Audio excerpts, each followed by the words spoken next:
All right, guys, when it comes to interviews, this is one of my favorite ones. I've been waiting to do it for quite a while. Tonight, we're going to sit down with Sheccid Elizabeth Carranza, one of the people that make Atanasio Tequila come to life.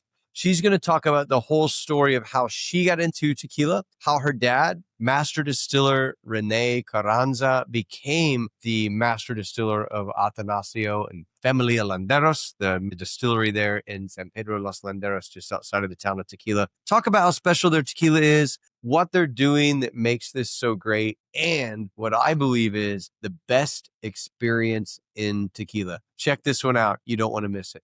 It's Tasting Tequila with Brad.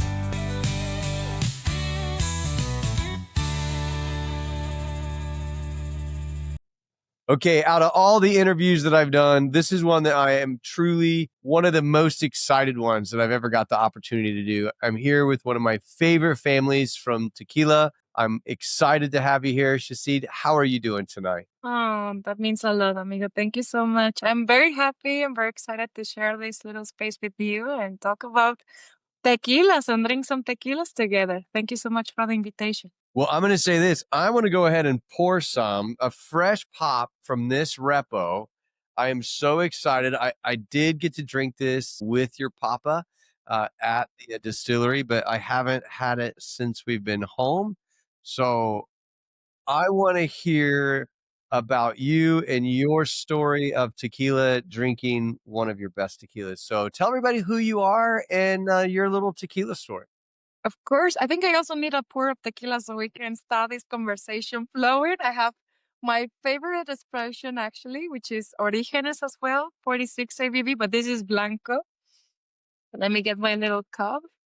Well, all of the conversation gets flowing after the tequila gets flowing. So I'm glad you brought some to drink as well. Like you can't talk about tequila without drinking tequila. Like it That is just 100% doesn't make true. sense. So Exactly. cheers, first of all. Cheers. Salute. Thank you so much. So my journey in tequila. A lot of people will think that I've been in this industry for many years, same as my family, but actually like involved with the production of tequila is something that is very recent in our lives. Like my family got involved with the distillery where at the moment we produce Athanasio in 2011. Then the distillery was certified for tequila production until 2017. But even in that year, I wasn't like fully involved, like participating in the experiences or representing the brand all over the world. I was just like knowing that we had like a tequila brand and that's it. So I started to get more in contact with the industry when my father made me the invitation of working with him. First of all, translating the tours that we created at the distillery. That was by 2019, 2020 kind of a thing. And it was just like a something temporarily. I also did like some previous jobs for Athanasio, like making videos, photos, because I've always been a huge fan of content creation and marketing. So I did that before, but like what I started like fully working was through translation. And like when you're doing these kind of experiences, you're not just translating, right? Like you're also understanding new aspects of this industry. I'm from Tequila. I was born here and grew up here, and I've been always been in contact with the industry, but I've never understood the roots and the importance that tequila has for my culture.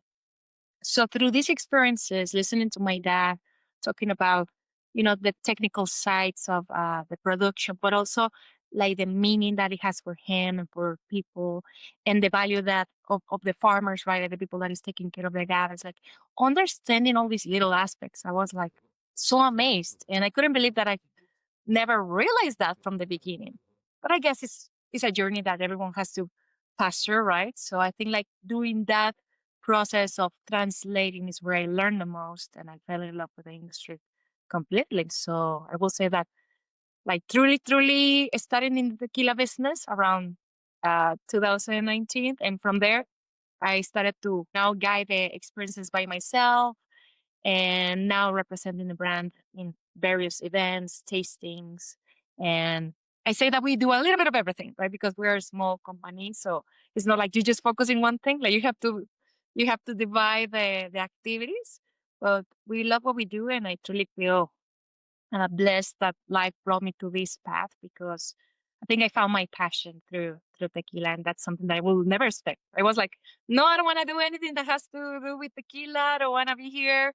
And now it's like it's my passion and it's my life, and I love drinking tequila. That shows. I've been to your distillery many times with you, and the way that you are able to share what you Hmm. do there and how you do the process, you share it with so much passion that it instantly pulls people in to want to learn and want to listen because you're able to really share how this is not just something that you do, but part of your life and part of your passion. I think that's really impressive. Oh, thank you so much. I truly appreciate it, and I that means a lot because that's the whole purpose of the experiences, right? Like we want you to connect with tequila, not just come in here and get a shot and get drunk and that's it. Like we want to change the perspective, the view of this industry. There's so much things to see that even locals we don't know about. So knowing that you had that feeling after you left the distillery means that we are doing a good job with those experiences. So thank you. You guys do a fantastic job. Everywhere I go in tequila, when I'm visiting the town, everybody knows Rene Carranza, your father. Like there, Hmm. I think even the tourists know Rene Carranza when you're walking through town. That's my cousin. That's my sister. That's my uncle, my brother. Like everybody is part of this family. And I love that. So growing up, was there always like tequila around and people talking about tequila and it always be there, or was really did you not notice it as a kid and as you got older it kind of became a thing? I mean, like, definitely there's a contact of tequila in my life because I was born in the city of tequila, right? Sure. And Yeah. there's distilleries all over the place, and you see all these trucks with the piñas of agave going to these different places to be distilled. Like, there's definitely a contact, but I think there wasn't an appreciation, Mm. at least like from my personal life. I think like I've never that was something that never called my attention. I think I took it for granted because I was just so familiar with it. And until I started working in it is when I started to understand it. But in terms of my family, like my family, my grandparents, my father, my mother, like they never started like in this industry. Like they didn't born like being master tequileros or drinking tequila. Actually, funny thing, my father didn't used to drink anything, like not even tequila. Like he wasn't interested at all. He was actually more coming from the farming side because my Right. grandparents were farmers their whole lives and they farm not only agave but different types of crops like corn, beans, uh, different types of fruits. Like it wasn't they weren't dedicated fully to tequila, but when agave started to become a thing because of this industry, they started to get involved with this business too. Same as my father, he followed the steps of my grandparents by doing his own plantations of agaves. So that was like the first contact, but still, same mentality of like, I don't care about the spirit. It's just like, I focus on my own thing. But he's also, my father, he's also been like very interested in businesses, in creating things by himself. Like, he's a he's an innate entrepreneur, right? Like since he was in high school, like he started his own business that was more linked to technology, and then this company turns into a computer service, and then he was teaching how to use computers, and now they're doing printing, design, transportation. Like he's been always into business, and that's why when he got the opportunity to invest in the distillery where we produced Athanasio in 2011 he wanted to participate, not necessarily because he was someone like passionate about tequila, but it was his dream to become a master tequilero. It was more like, okay, like this business idea calls my attention. Like it thrills me. I want to be part of it. I want to understand it.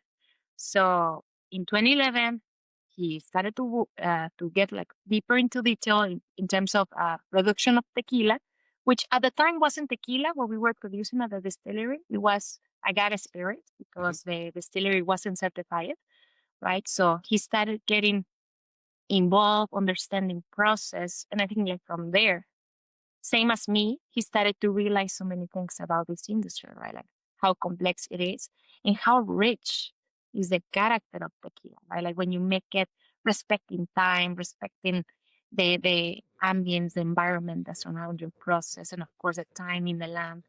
He started realizing a lot of things. Then in 2017, the distillery got certified for tequila production, and in that years where my father fully immersed himself into the brand, in practically managing the distillery, and it was an eye opening experience for him, right? Like, and now I swear that he's one of the most passionate persons I know in the tequila industry. But it's so recent. He also found his passion, and thanks to his passion, now he trespassed that to me. I think like it's very contagious, right? Like the way he shares his story, his vision, and he understands the fields because that's how he grew up. But then distillation and production of tequila that came after. But there's also so much beauty in it, and that why he feels that love for this industry. And I think like he shares that very well with everyone that surrounds him. And now everyone knows him as a tequilero, right? As you say, like everyone knows him in tequila. Like that's like actually like also reason, right? Like, oh, like he's making tequila, or how delicious it is, tequila Atanasio. And that's a beautiful feeling because the work that it's being put into this project is now paying back, right? Like now people sees it. Now there's more people connecting with what we're creating.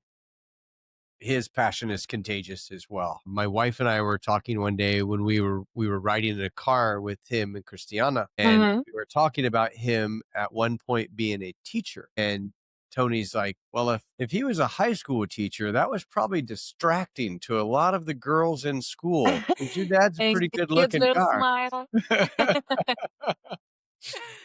Yeah, So he's that's cute. awesome. He's But fantastic. very entertaining. That captures, actually, it's a good thing because you capture attention and you make sure that everyone learns. But funny thing, like he was giving like classes. He wasn't a high school teacher. He was teaching computers, right? Sure. How to use them, like especially in that time, right? Like when computers were like a very new thing for everyone. But the funny thing is that he didn't know how to use a computer. He was like, I'll figure it out. And then next week I teach the people how to use it. But he was always like 1 week ahead, trying to find like something new to teach. And that's how he learned using computers. And same as tequila, right? Like he's like by making questions and getting immersed into the process and, going and see the experience of others. I think that's why he's the man that it is today, because he actually immersed himself into the industry. It wasn't just like, oh, I'm a master tequilero and that's it. I'm taking the name. No, he Right. earned it. Yeah. Yeah, completely. And you can taste it in the tequila. Like you guys turn out some of the best tequila that I enjoy. I share it with everybody that I can. They all say the same thing. They grab a glass, they taste it, and they're like, wow, I haven't tasted tequila like this, or I didn't know tequila could taste like that. I get that all the time, whether it is Athanasio or of course Villar, which we're all very proud of as well. Mm. It's great to see people's faces when they taste a tequila like this. And I love to tell the story of the tequila and the distillery. It's so fun. And it's one of those stories that to me is that rags to riches type story that I'm going to do everything that I can to get started. I'm doing it all my own. We're small production. We're truly traditional and artisanal. And I think people get so excited about that. So I really commend you guys for the work that you do behind that. Yeah, no, and it's beautiful to see those reactions in people. And something that is important to understand is this tequila is not just the work on one person. It's not just my dad. It's not just me. It's like the whole team, right? Like production team and the people that is doing the labels and the people that is working hard in the fields. Like this is a teamwork that makes this spirit possible. Like my father, he's like there supervising, making sure that everything goes well. But without the people that is doing the production, the distillation, the fermentation, this wouldn't be possible. So it's beautiful, like how everyone puts their little efforts together, so we can create something so special that gives that reaction to people. So that's the whole goal, right? To make people 100%. happy and give something that we feel proud of. That's awesome. Okay, let's talk about this Athanasio experience. I've been to Mexico a lot. People ask me what distillery should I visit, and I always tell them you have to go to Athanasio. Your Uh, guys' experience is bar none one of the best of all of the distilleries in the region. So tell people when they sign up for a tour, what all are they going to see, and what is that distillery tour like for them when they come? It makes me so happy to know that you have that perception of our experiences. Like we also put a lot of love and effort in them. So, what are the experiences of Athanasio? Like, if you go to our website, you'll see like the different options. But like the most popular experience, which is the one that you lived, we call it the jornalero experience, the farmer experience, practically, right? And it consists in putting, we're gonna wear the boots of the farmers. Like we're gonna get connected to the land and connected to the activities that they have to do in order to take care of the agaves. So at the end, they have all this maturity and quality we require to make a good tequila. Not a lot of people understands that agaves take 10 years to reach its fullest maturity from when they emerge from the ground. So there's a lot of activities that have to happen in between. And the people that is in charge of doing these activities are the jornaleros, like the farmers. There's no automatization. There's no robots supplying like their activities. There's no big machineries, just like the hands of the laborers. And that's surprising, surprisingly like the thing that no one knows and understands about this industry. We know a lot about process, we know about this cooking method, this like whatever, but we don't talk about the people that is working hard every day in the fields so we can get these beautiful agaves of the time, right? So you first arrive to the distillery. We start with this introduction about what are the jornaleros, and then I'm like, here in this place, drinking tequila if you don't work first. Like you have to prove me that you deserve it. So after warning everyone, we all jump in the back of the truck because that's how the jornaleros go to work to the fields. Sometimes the terrains, the areas are very complicated to get to. So ideally, you all go in one same group together in one truck and in the back because it's where everyone fits, right? So we jump in the back of a truck, we do a little ride, a couple of minutes. We arrive to this beautiful property that you already saw. It's very panoramic agave field that it will be very hard to find in tequila. I said like if you wanna get immersed into the agave fields, like this is the best experience for you. So we go to the lands and everyone is like, they wanna chill under the shade of the tree. They just wanna they think it's gonna be like a very comfortable experience. And I'm like, mm-hmm.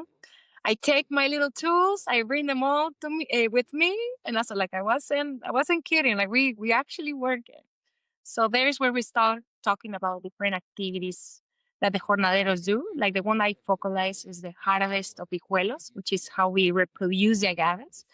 Like if you want to know more about it, come to listen. So we do the harvest of hijuelos, we plant them, and everyone gets to participate in this activity because it's not the same listening about it or just seeing the activity than actually doing it. I think like it changes your mindset completely.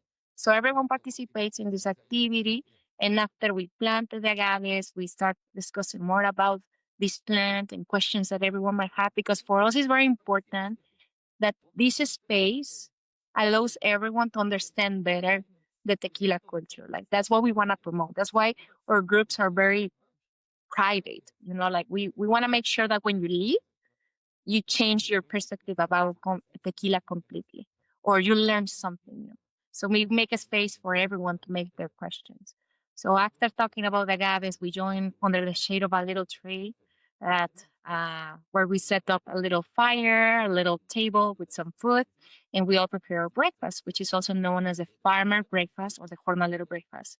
Because when the jornaleros go to work, they start very early in the morning, 5, 6 a.m. They work hard, and there's a moment where you're hungry and tired and you need to rest.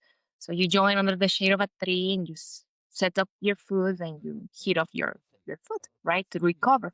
So that's practically the representation that we want to give. I gotta say that this experience, parentheses, was created by my father because he grew up like that. Sure. Remember that he was always involved with the farming side of the industry because of my grandparents. So when he was a child, he remembers going with my grandfather, working in the fields and just having a little time like under the shade so that they could recover. And the food was so delicious. because you were actually starving, right? Like you were Right. tired. You needed the food. Like nowadays, we just eat for pleasure, right? Right. Like because we wanna eat, not because we need it. So he wanted to do this experience with that same purpose. Like you work to earn the food, and you eat it because you need it, right? You need it to keep going. So after having these little conversations, right, like it's like a little space where everyone relaxes and we can get like, to the detail in terms of questions about the agaves, the jornaleros. And after finishing, we go back to the distillery. And there in the distillery is where we now start learning about the process, which is also very important to understand, especially when you are in this artisanal side of making tequila, where your fermentation has exposition to the ambience and to microorganisms, where your cooking is different and distillation is different. Like we want to highlight the beauty of the process as well. And of course, like so you can enjoy better the experience, the little tour, we give you a little cocktail. We call it cantarito, very traditional from Jalisco. So you are all drinking and connecting with production. We also make sure to respond to all the questions you might have. And after the distillery tour is done, is when we finalize with the tequila tasting. And we give you to try, of course, like the family of Tequila Atanasio. But the way we do our tastings are also very interesting, I say, because in Athanasio philosophies that we want to highlight the base, we want to highlight the essence, which is the tequila blanco, right? Because in the blanco is where you capture the time that you let the agaves growing in the ground and the beauty and artisanal side of your process. I think like that's the letter of presentation of any master tequila. So the way we do our tasting is by starting by the age expressions, añejo, reposado, and then we finish with the blancos. So we can feel that contrast, right, of going to the essence and understanding that the essence is what it makes good the reposados and the añejos, right? But these expressions have like something that complements them, something that is additional, which is the barrel, but the essence is the one that has to be good.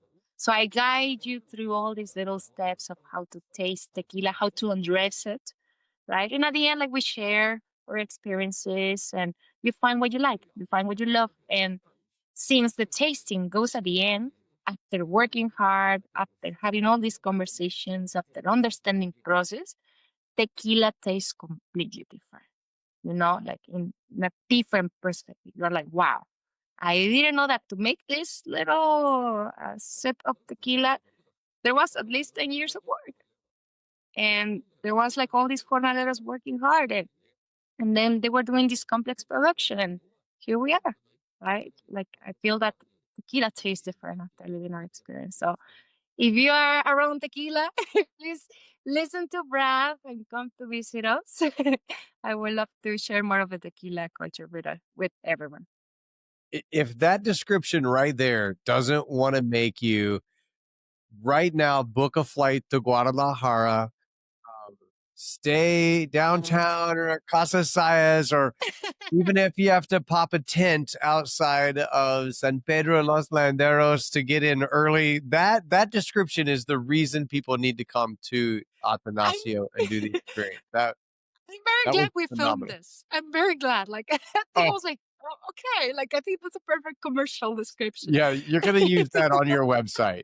That was that good. And I can attest to that experience is so amazing. To jump in that truck and to head up to the field and to watch you talk about that process of the agave growing with the volcano on one side in the background and the sun coming through those agaves and the shade of the tree, having you talk about the process of how that plant grows and then what everybody has to do the work. I Yeah. learned a lot about how you can tell if the agave should be replanted, if it's going to be healthy or not. How you guys take that machete and chop the agaves off so everybody doesn't get cut to pieces is amazing. It is such an amazing experience. And then there's something epic about seeing your dad stand under that tree with the sun behind him and everything cooking. Like it's so picturesque.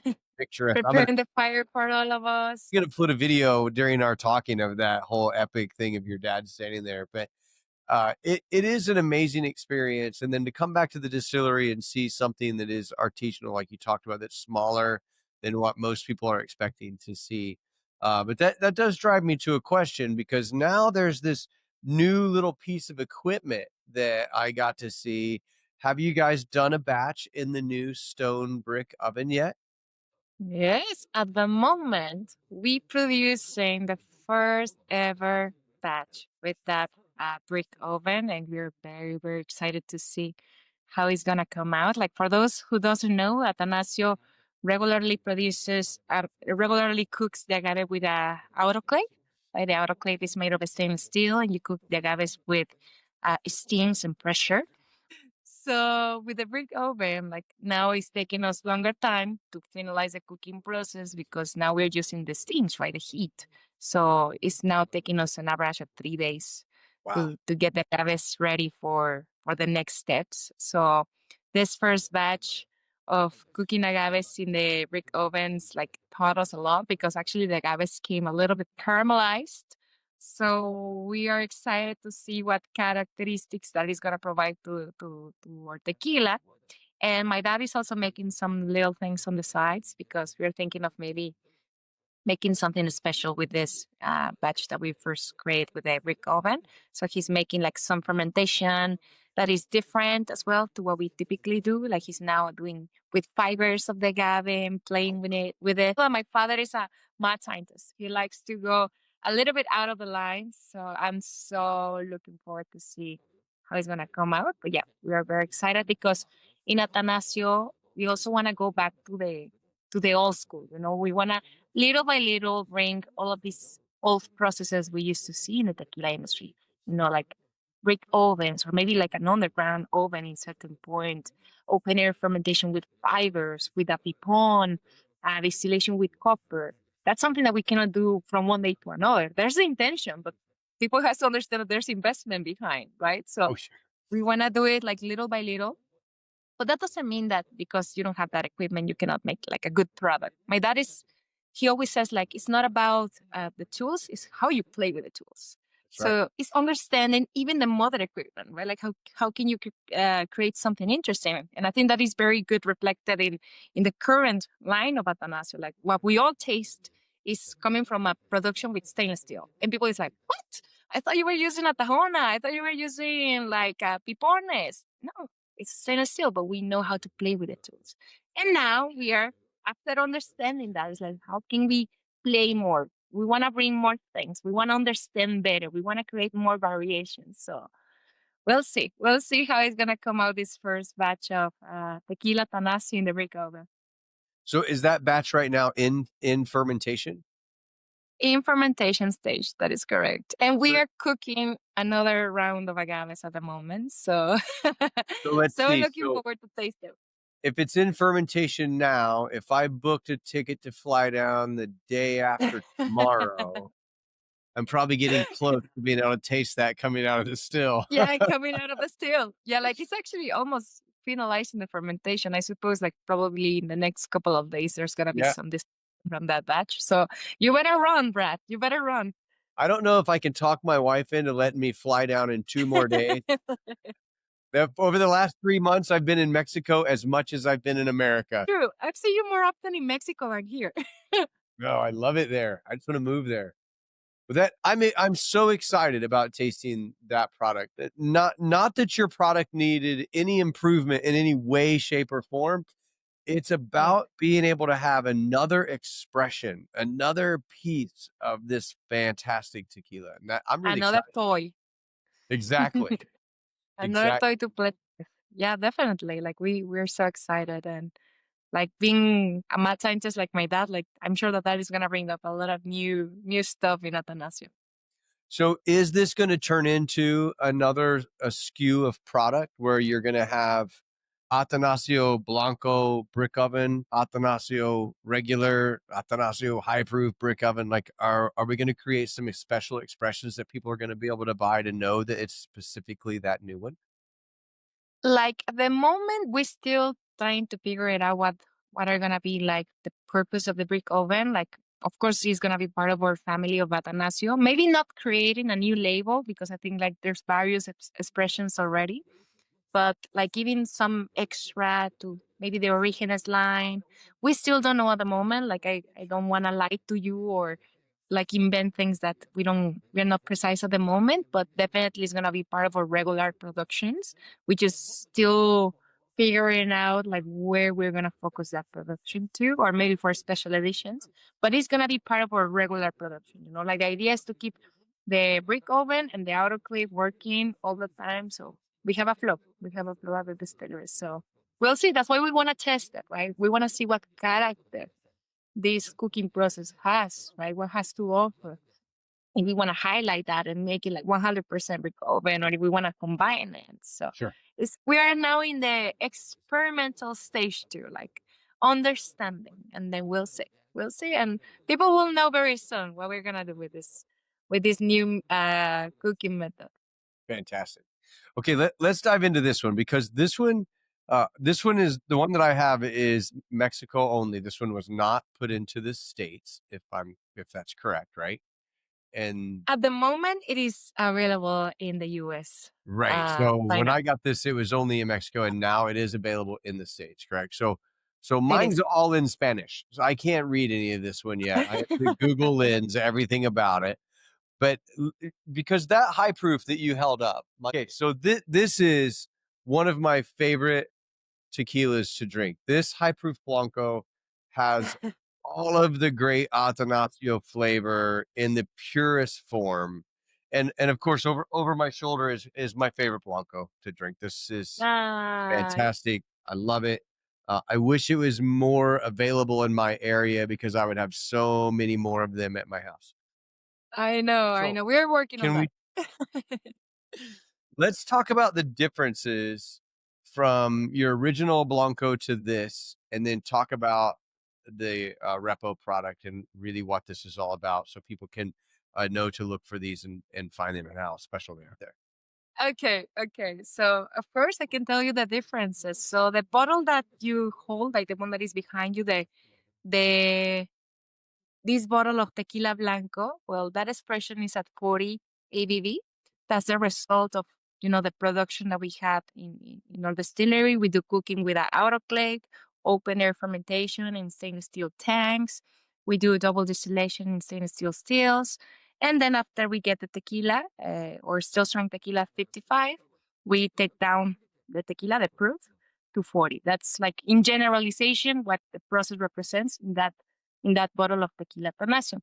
Then Orígenes, it's a higher proof expression of our process. Like it goes in the same way, cooking with autoclave, open air fermentation, double distillation with the same equipment, but the alcohol content will be higher, which means that it has less dilution, so more concentration of the alcohol that we obtain from the agave.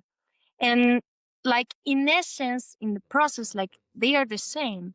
But since each production of Athanasio is made separate, each batch preserves its own characteristics, right? So if you compare that Orígenes that you have in front of you against the Blanco at 40 ABV, like it feels like they are two completely different worlds. First of all, for the alcohol content, and second of all, because they are different batches, right? So it's not the same when we are producing a batch when it's hot, like hot weather, to when it's cold weather, because then there's different exposition to the ambience, different types of fermentation, different type of microorganisms that influence in the taste of your tequila, right? So that gives a uniqueness to each expression of Atanasio. Even between the same line of Orígenes, you might taste some green, fresh, peppery characteristics in this one, but the previous batches, we once made one that came out funky, right? That Yeah. tasted like cheese, yogurt, and that's something like more related to the process, but like to the other factors, the external factors, not the equipment itself, but more related to microorganisms. And the idea behind of Orígenes, the reason why we called it as Orígenes, was to honor the origins of tequila, because tequilas from the old school were always higher proof. Actually, there used to be a norm that described that tequila is an agave spirit that is from 45 ABV and above. Mm. So there was like no smooth tequilas by that time.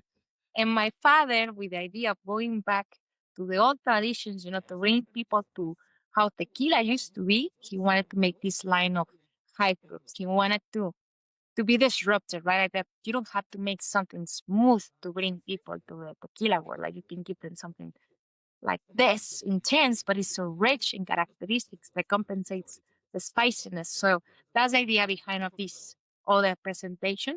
But in terms of process, both expressions are the same. It's just different characteristics from the environment, and of course, different sensations in the palate for the alcohol content.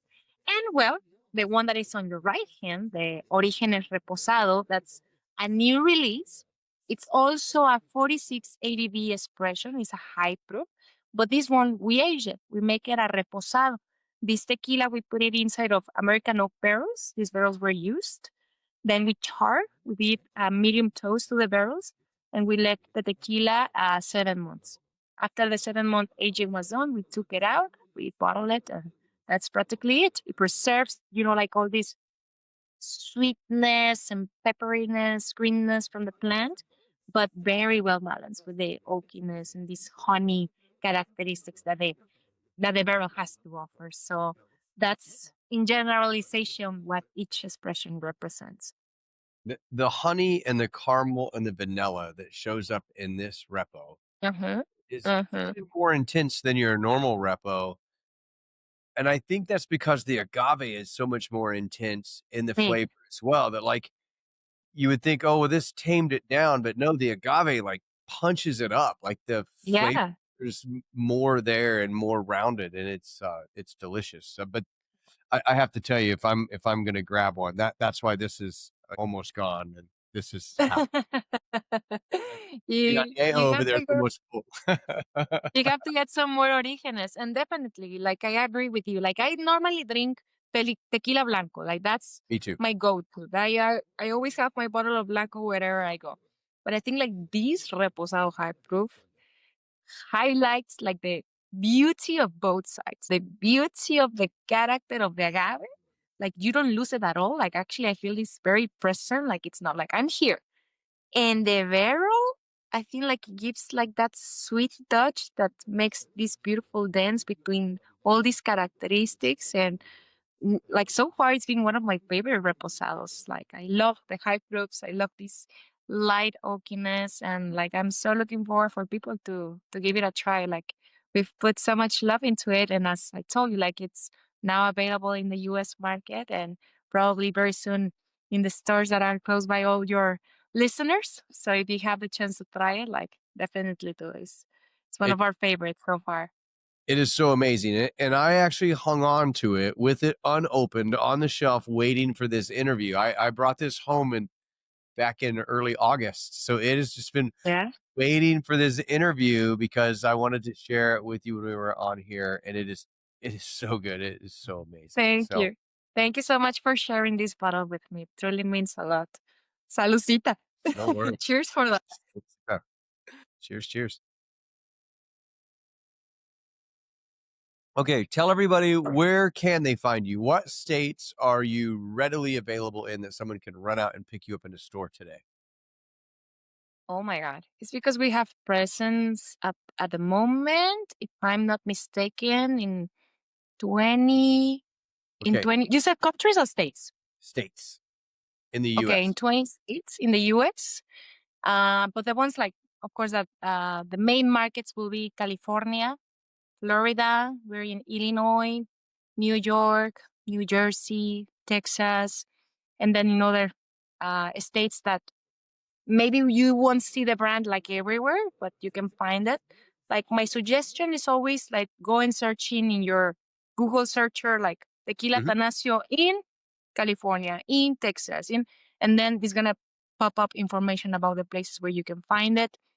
Like some examples of some big stores where you can get Athanasio is Total Wine. In California, for example, we are now present in Costco in some stores.